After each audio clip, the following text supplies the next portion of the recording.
കഴിച്ചു. 2014 ആയപ്പോഴത്തേക്ക് സംഭവിച്ചു പോയതെന്നു വെച്ചാൽ കുറച്ച് മുതിർന്ന ആൾക്കാർ വന്നാൽ അഥവാ ലോക്കലുള്ളവർ വന്നാൽ കുറച്ച് ലിക്കറൊക്കെ ആയിട്ട് വന്നാൽ ഒരു ദിവസം വെള്ളടി ചീറ്റുകളി കിളിക്കുത്ത കഞ്ഞി വെക്കുന്നു, കറി വെക്കുന്നു, പുല്ലിണങ്ങുമ്പോൾ അതിന് തീയിടുന്നു. ആൾക്കാർ ദിവസങ്ങളോളം ഇവിടെ തങ്ങിക്കൊണ്ട് ഇതിൻ്റെയൊക്കെ ഒരു കമ്പിയുടെ കഷ്ണമോ ഫില്ലറിൻ്റെ കഷ്ണമോ ഇല്ലാതെ മൊത്തം അടിച്ച് നിരത്തി കളഞ്ഞു. 15 കട്ടി കരിങ്കല്ല് സിമെന്റ് ഉപയോഗിച്ച് പണിതിരിക്കുന്ന സിംഗിൾ റൂമിന്റെ 50% ഭിത്തി തകർത്ത് കളഞ്ഞു. ഇതിന്റെ മുകളിൽ ഏറ്റവും അങ്ങേയറ്റത്ത് പണ്ട് രാജാവ് വനവാസം ചെയ്ത ബിൽഡിംഗ് ഉണ്ടായിരുന്നു, അത് 99% തകർത്ത് കളഞ്ഞു. അത് അടിച്ച് പൊട്ടിച്ചിട്ട് മുറ്റത്തൊരു മണിക്കണ്ടുണ്ടായിരുന്നു, അതിൻ്റെ അകത്തേക്ക് അത് മൂടിക്കളഞ്ഞു. കംപ്ലീറ്റ് പ്ലാസ്റ്റിക്കും കുപ്പിച്ചിലുമായിട്ട് മാറി. അന്നുണ്ടായിരുന്ന ഏറ്റവും വലിയൊരു വരത്തില്ല, കുട്ടികൾക്ക് വരത്തില്ല, ഫാമിലിക്ക് വരത്തില്ല എന്ന് പറഞ്ഞാൽ ഇതിന്റെ മുകൾഭാഗം കംപ്ലീറ്റ് സാമൂഹ്യ വൃത്തിയുടെ അഴിഞ്ഞാട്ട കേന്ദ്രമായിട്ട് മാറി.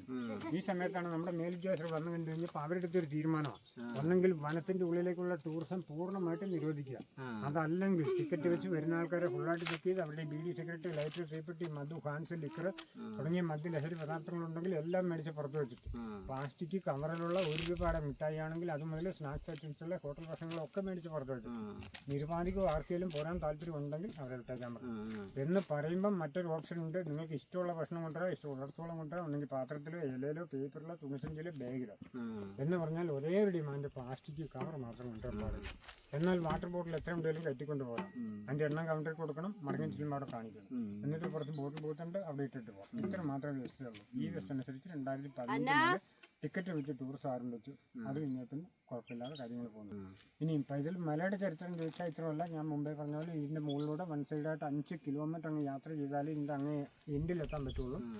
ഇതിൻ്റെ മുകളിൽ ഏറ്റവും അങ്ങേ അറ്റത്താണ് പണ്ട് രാജാവ് വനവാസം ചെയ്ത സ്ഥലം.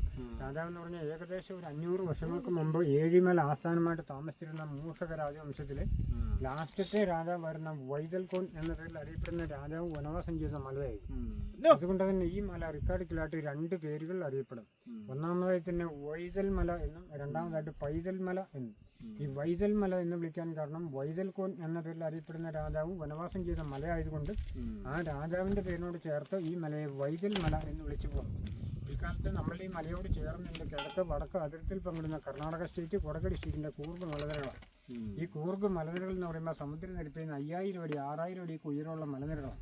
അപ്പോൾ ആ വലിയ മലനിരകളോട് ചേർന്ന് കിടക്കുന്ന ഒരു കൊച്ചു മലയാണ് നമ്മുടെ മല.